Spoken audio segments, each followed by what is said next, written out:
Kita masuk ke pembelajaran 4 ya hari ini. Suara mem kecil. Suara mem kecil ya? Enggak, mem, besar. Oh, berarti di Seron itu signalnya Seron itu hilang kayaknya sih ke Seron.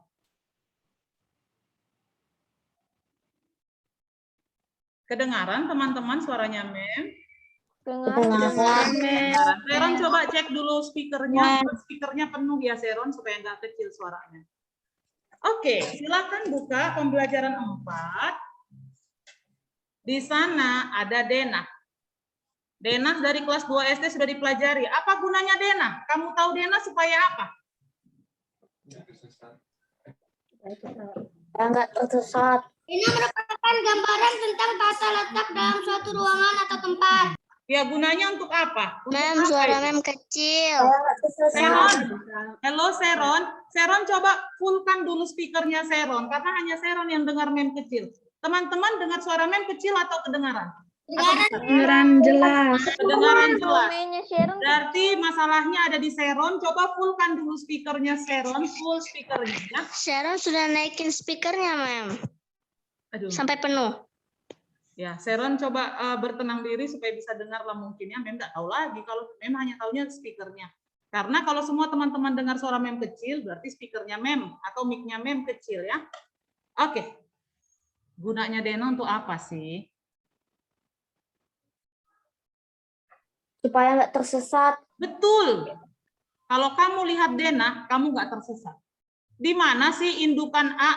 Dari mana kita tahu? Dari denah. Dari denah. Di mana indukan A? Ada di mana? Indukan A ada di kiri atas. sebelah kiri atas. Ada di samping indukan B ya.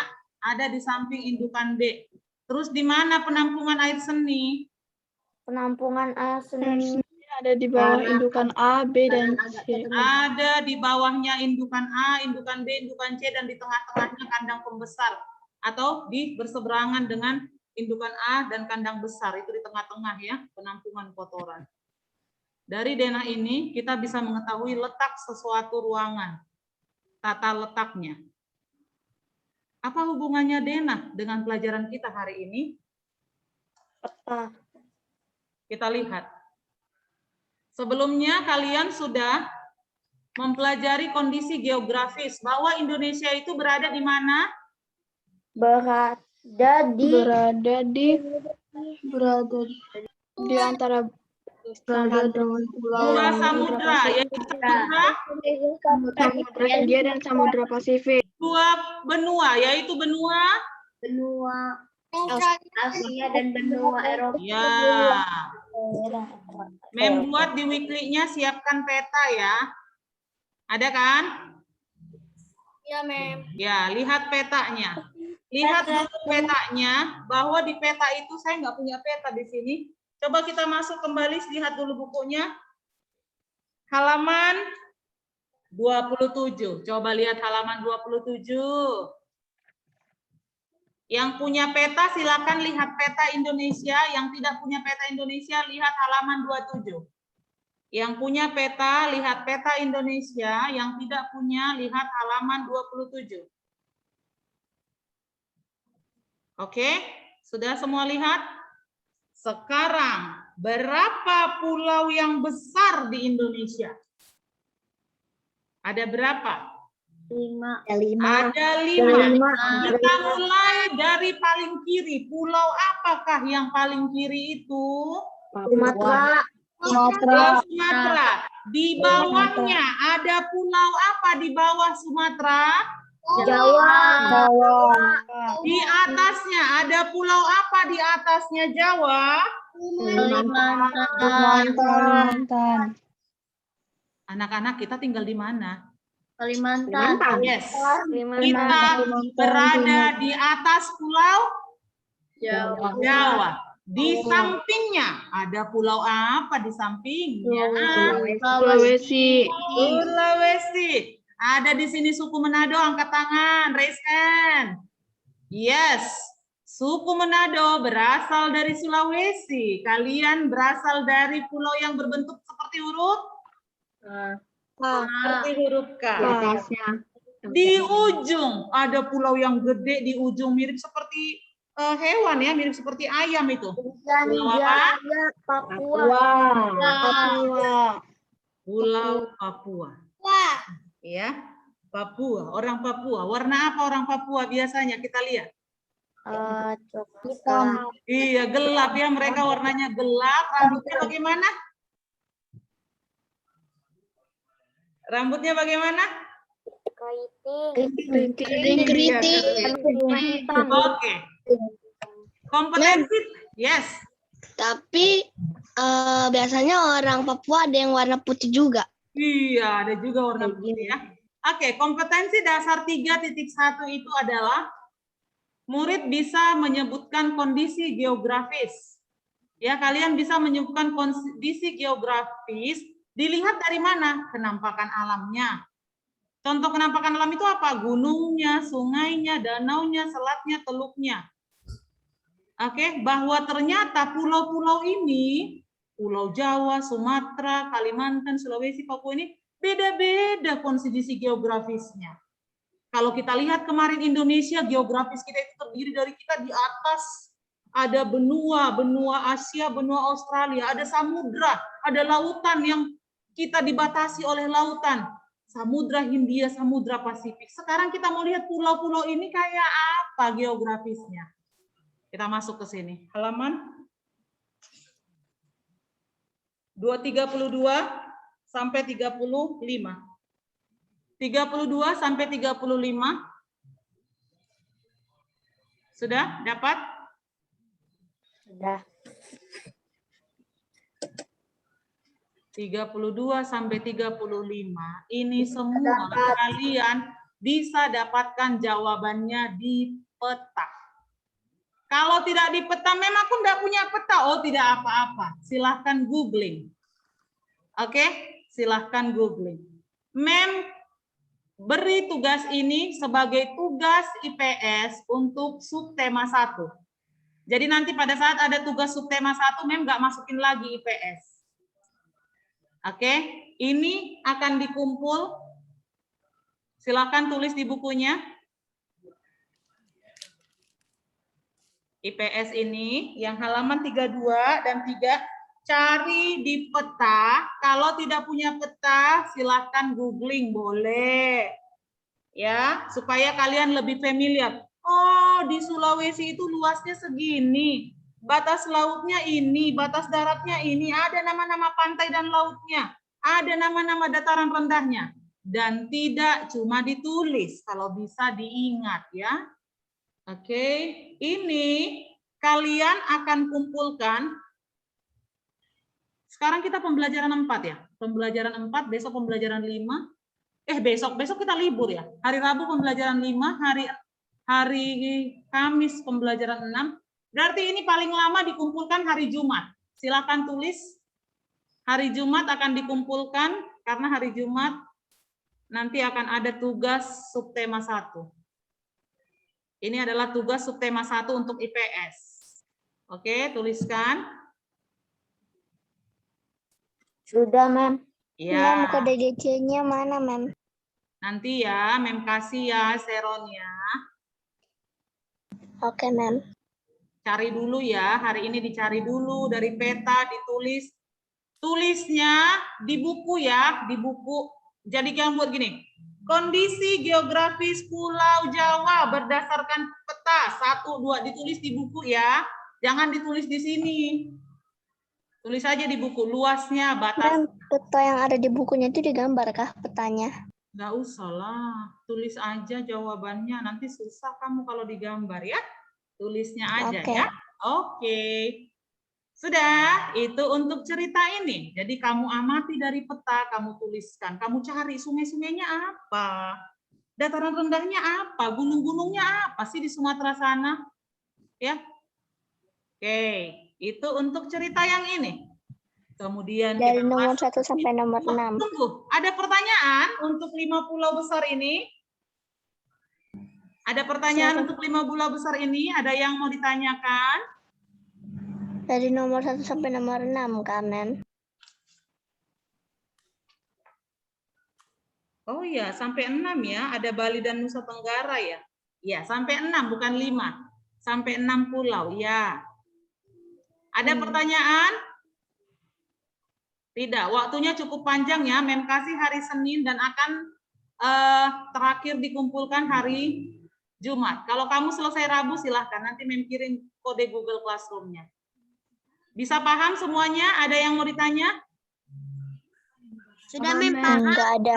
Sudah Mem paham. Oke, kalau sudah paham, kita lanjut.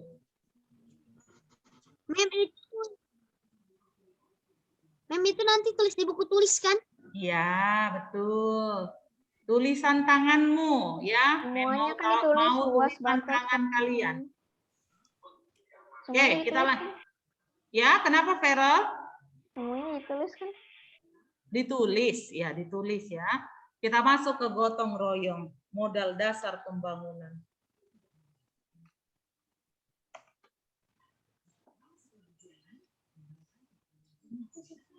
Kita secara geografis negara kita ini adalah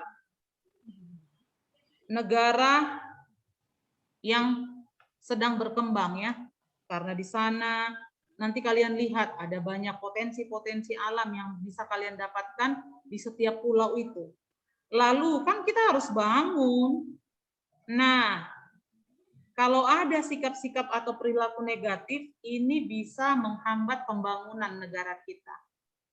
Coba kita lihat bagaimana sih cara kita untuk membangun negara kita ini, membangun Indonesia kita ini. Boleh dilihat gotong royong modal dasar pembangunan halaman 37. Sudah, halaman 37.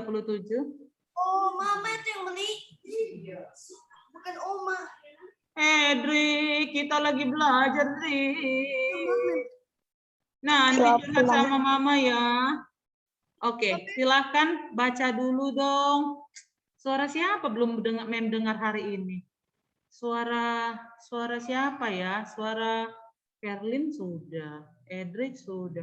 Oh, Gerald kayaknya belum Mem dengar. Gerald, kau mau baca dong Gerald paragraf 1 dan 2, Gerald. Gotong royong modal dasar pembangunan. Gotong royong merupakan modal dasar bagi terciptanya suasana kemasyarakatan yang harmonis. Mengapa demikian? Karena dengan bergotong royong, masyarakat akan sering melakukan silaturahmi dan kerjasama sehingga terjadilah solidaritas. Seiring dengan munculnya rasa solidaritas, inilah akan muncul juga rasa empati dan simpati di antara masyarakat yang akan mempererat dan memperkuat hubungan masyarakat. Tidak ada perbedaan dalam prinsip gotong royong. Gotong royong adalah kerja bersama, memeras keringat secara bersama, dan perjuangan saling bantu-membantu secara bersama.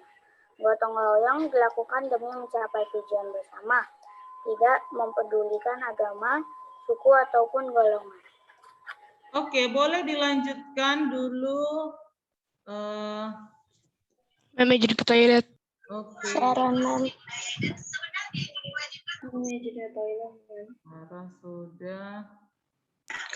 Sharon mau baca. Feral, boleh Feral dilanjutkan paragraf 3. Sharon mau baca, Mem. Prinsip-prinsip gotong royong sangat bermanfaat bagi pelaksanaan pembangunan nasional. Karena semua masyarakat merasa saling memiliki. Masyarakat juga merasa mempunyai tujuan yang sama, yakni terwujudnya kehidupan yang sejahtera. Dengan bergotong royong, segala program pembangunan yang dicanangkan oleh pemerintah akan dapat dilaksanakan dengan baik tanpa adanya gangguan yang disebabkan oleh ketidakharmonisan masyarakat. Oke. Kenapa dikatakan gotong royong itu modal dasar terciptanya suasana yang harmonis? Karena kalau sering gotong royong, masyarakat disuruh jadi apa? Seringnya gotong royong masyarakat pasti sering ngapain? Jadi bersatu. Sering silaturahmi, sering bersatu. Tapi untuk saat ini sulit kita gotong royong ya. Karena kalau kita gotong royong itu menimbulkan kerumunan. Sementara sekarang dihindari kerumunan. Jadi kayak apa, Mem? Gotong royong versi sekarang. Yang Mem sering buat. Kalian Mem suruh gotong royong menyelesaikan suatu masalah. Contohnya ngapain? Contohnya ngapain yang Mem baru-baru buat? Melakukan tugas kelompok. Yes, kalian melakukan diskusi kelompok. Ada masalah yang kalian mau selesaikan. Ada masalah yang kalian harus jawab. Dan setiap orang Mem suruh wajib memberikan ide. Setiap orang bergotong royong. Ini kita harus selesaikan masalah ini. Kalian ketemu di satu ruangan. Dengan ketemu kalian silaturahmi. Ya, setelah silaturahmi terjalin solidaritas. Apa itu solidaritas? Rasa kepemilikan. Ini kita kelompok ini adalah sama, satu. Kita punya masalah, kita punya tugas yang harus kita selesaikan. Semua harus kasih ide supaya ini selesai. Terjalin solidaritas, rasa kepemilikan. Ini tugasnya kita. Kalau semua kita tidak bekerja, tidak selesai. Maka semua orang akan berusaha memberikan ide. Semua orang berusaha memberikan pendapat untuk menyelesaikan masalah. Nah, kalau... Ya. Izin ke toilet. Oke. Coba ke toiletnya waktu istirahat ya anak-anak Mem. Oke. Tidak ada perbedaan dalam prinsip gotong royong. Gotong royong itu ya kerjasama. Tapi nanti saat ujian, no gotong royong. Saat ujian, work by yourself. Kerja sendiri. Tidak ada gotong royong. Tapi pada saat kita belajar, yuk gotong royong. Kita punya masalah. Kita punya tugas nih, Mem kasih. Kita sama-sama. Kerjasama, ya, tidak memperdulikan agama. Jangan, nggak usah lah sama si Evelio. Dia kan suku ini. Nggak usah kita mau kerja sama dia. Kita kerja sama yang kita aja, yang suku Toraja aja. No, tidak ada membeda-bedakan suku. Tidak ada membeda-bedakan golongan. Oh, dia golongan orang ini. Nggak usah kita kerja sama yang golongan begini saja. No. Pada saat kerjasama, kita semua sama. Kita semua bergotong royong. Prinsip gotong royong sangat bermanfaat bagi pelaksanaan pembangunan masyarakat. Kenapa? Prinsip kerjasama bermanfaat karena semua masyarakat merasa memiliki. Ini negaranya kita. Jadi kita bangun sama-sama. Ya. Makanya dikatakan gotong royong modal dasar pembangunan. Itu kira-kira poin dari bacaan ini. Sekarang kita masuk ke sini. Kita mau cari pokok pikirannya. Pokok pikiran atau ide utamanya dari paragraf tadi. Ini kalau mau buat paragraf. Kalau mau buat paragraf, hal-hal yang kamu mau lakukan adalah susun pokok pikirannya, tulis beberapa kalimat penjelas, baca kembali jika ada tulisan atau ejaan. Ini kalau mau buat. Tapi sekarang kita masih cari ide pokok. Silakan Seron nomor 1. Nomor 1 mah sudah dijawab, paragraf 1 sudah dijawab.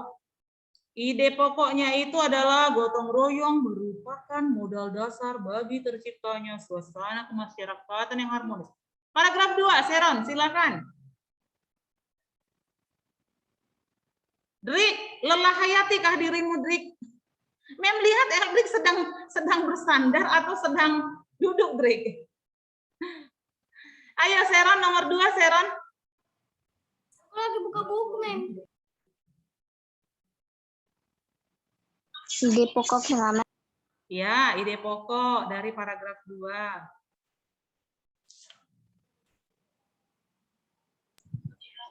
Tidak ada perbedaan dalam prinsip gotong royong. Gotong royong adalah kerja bersama. Seron, ide pokoknya Seron, ide pokoknya bukan membaca. Ide pokok dari paragraf 2 adalah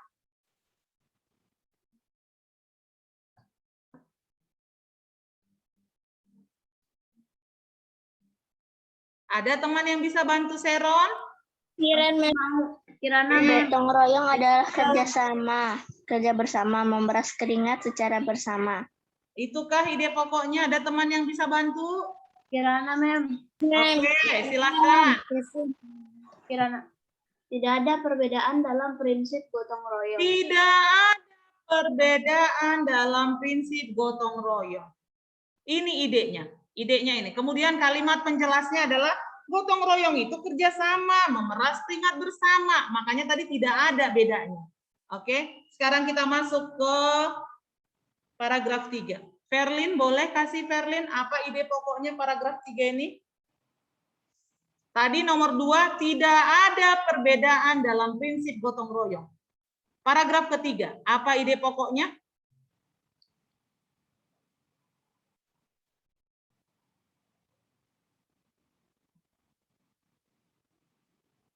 Ayo, paragraf ketiga, apa ya ide pokoknya? Paragraf pertama tadi gotong royong itu modal dasar. Paragraf kedua tidak ada perbedaan dalam prinsip. Nomor 3 apa idenya? Oke, ada teman yang bisa bantu Verlin? Verlin masih belum bisa.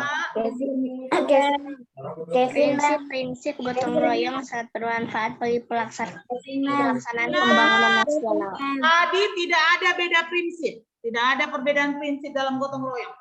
Ketiga, prinsip-prinsip gotong royong itu bermanfaat bagi pelaksanaan pembangunan nasional. Bagi pelaksanaan pembangunan nasional. Ini adalah ide pokok dari paragraf gotong royong merupakan modal dasar. Oke. Untuk menulis. Untuk langkah-langkah. Boleh ini dituliskan langkah-langkah menyusun langkah-langkah mengembangkan pokok pikiran menjadi paragraf. Bagaimana mengembangkan pokok pikiran itu? Susun pokok pikiran jadi sebuah kalimat. Tulis beberapa kalimat penjelas dan baca kembali jika ada kesalahan. Coba buat dulu ini dong. Langkah-langkah mengembangkan pokok pikiran menjadi paragraf. Silahkan.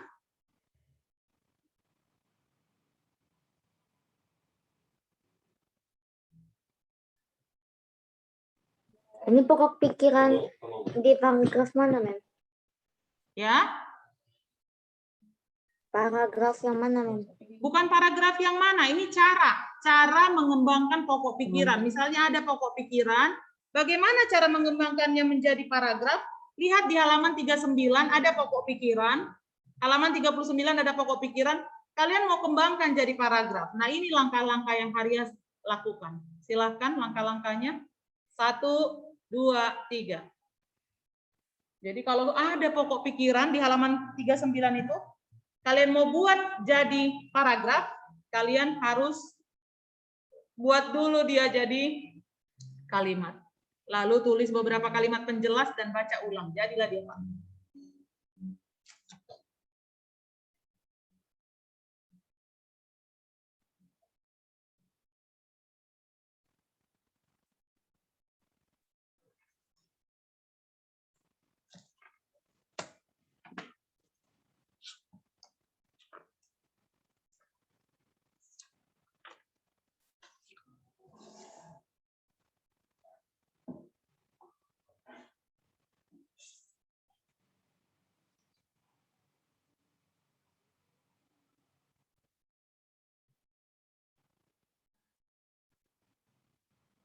Finish.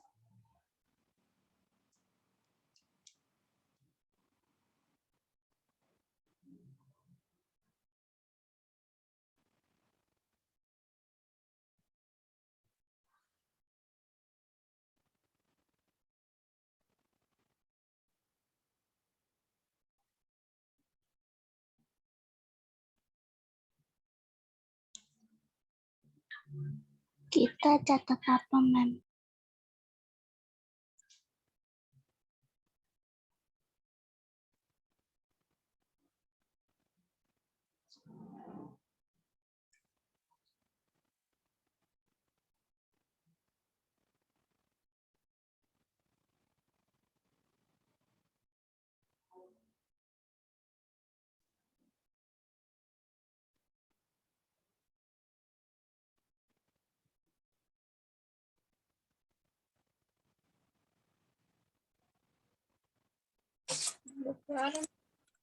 Finish. Oke, bentar ya, masih banyak yang nulis, lihat.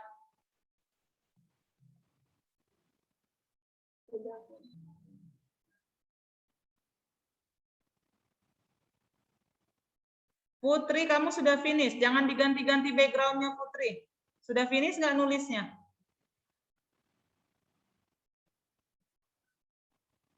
Nulis apa, Mem? Ya, Seron nulis yang di layarmu, Seron.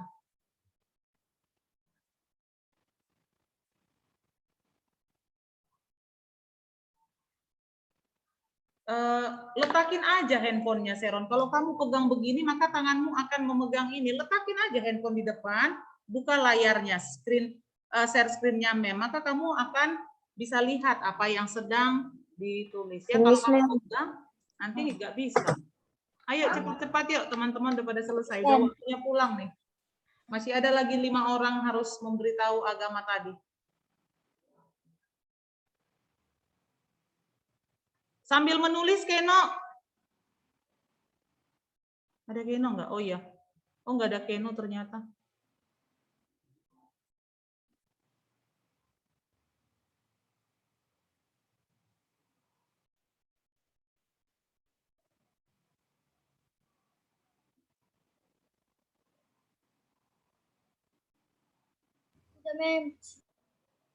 Oke.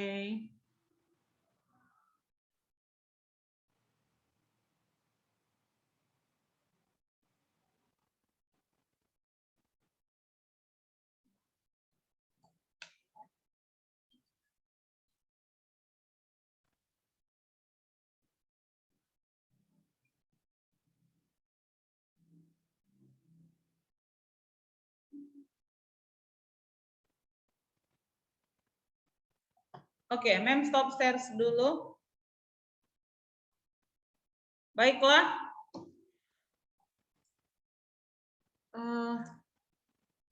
Nggak ada ya, nggak ada Keno ya. Jadi Mem aja deh yang ini, yang tunjuk siapa. Atau ada yang ingat siapa doa tutup hari ini? Jesslyn. Oke, Jesslyn, ada Jesslyn. Oke, Jesslyn, boleh pimpin kita doa tutup dulu, Jesslyn?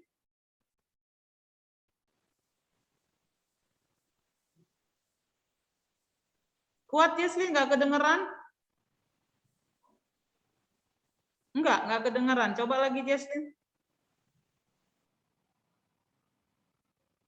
Ulang lagi. Ada teman-teman yang bisa dengar Jesslyn nggak? Enggak, Mem. Siapa tahu hanya di Mem nggak kedengeran. Belum kedengeran, Jesslyn.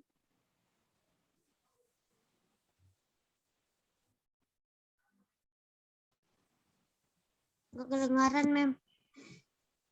Nggak kedengaran, Jesslyn.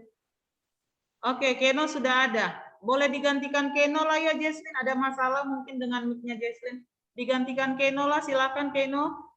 Gantikan Jesslyn temanmu. Ya, mari sama-sama kita berdoa.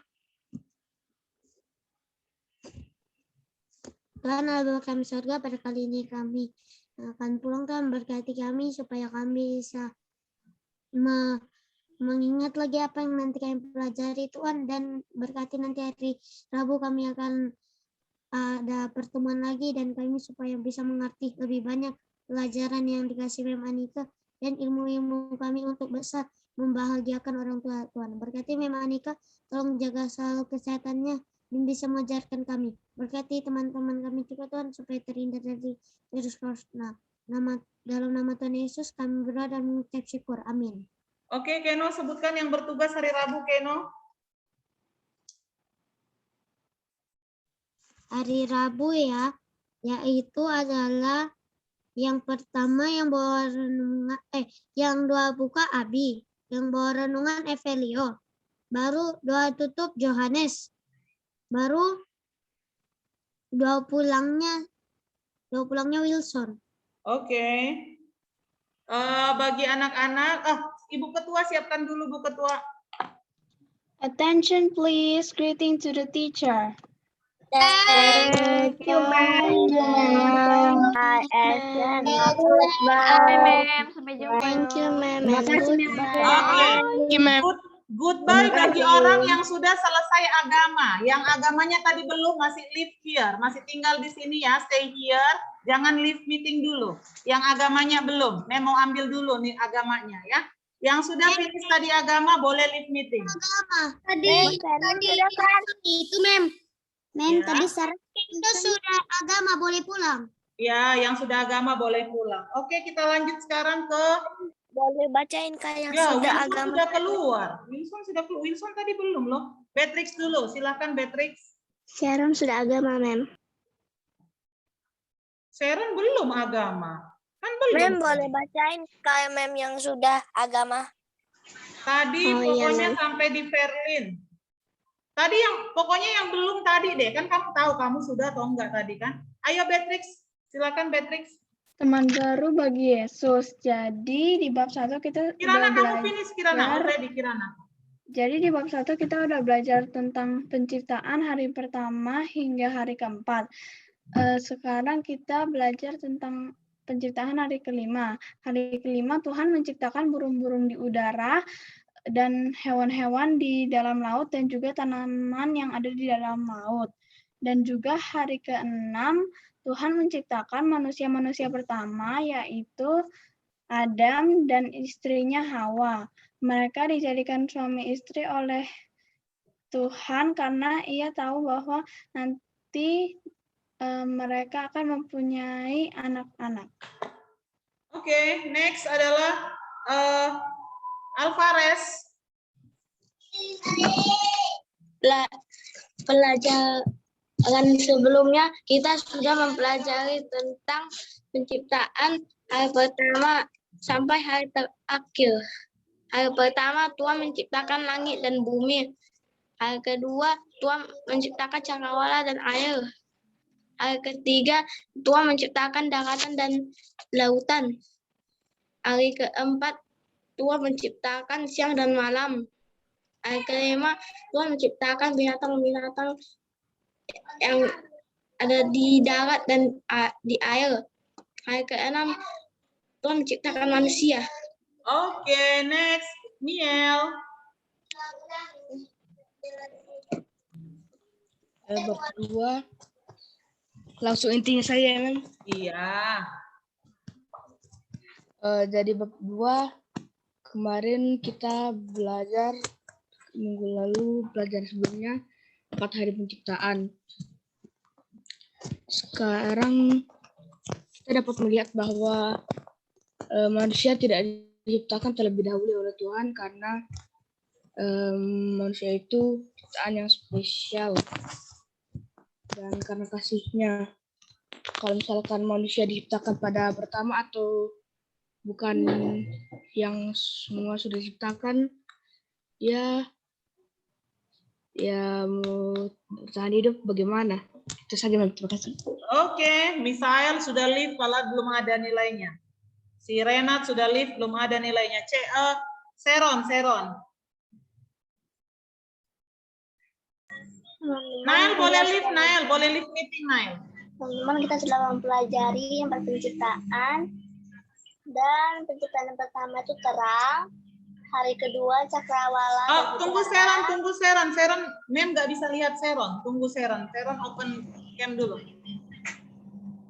Oke, silahkan. Teman-teman, kita sudah mempelajari 4 penciptaan. Dan hari pertama terang. Hari kedua cakrawala dan udara. Hari ketiga pohon dan tumbuh-tumbuhan. Hari keempat Tuhan memisahkan siang dan malam. Hari kelima Tuhan menciptakan binatang laut dan binatang yang ada di angkasa di mana terdapat berjenis ikan dan burung. Hari keenam Tuhan menciptakan binatang besar dan manusia. Oke, Cerin. Nail boleh leave meeting, Seron boleh leave meeting. Teman baru bagi Yesus. Oke, Ma'am, thank you. Teman baru bagi Yesus. Minggu lalu kita sudah belajar mengenai 4 hari penciptaan. Yaitu hari pertama langit dan bumi, kedua cakrawala, ketiga tumbuh-tumbuhan, keempat benda penerang, kelima binatang, dan yang keenam yaitu manusia. Tuhan menciptakan manusia pertama bernama Adam, dan Tuhan menciptakan istrinya yang bernama Hawa. Itu aja, Mim. Terima kasih. Oke, Putri belum tadi. Yang ini ya, freeze ya, Put. Ayo, Putri.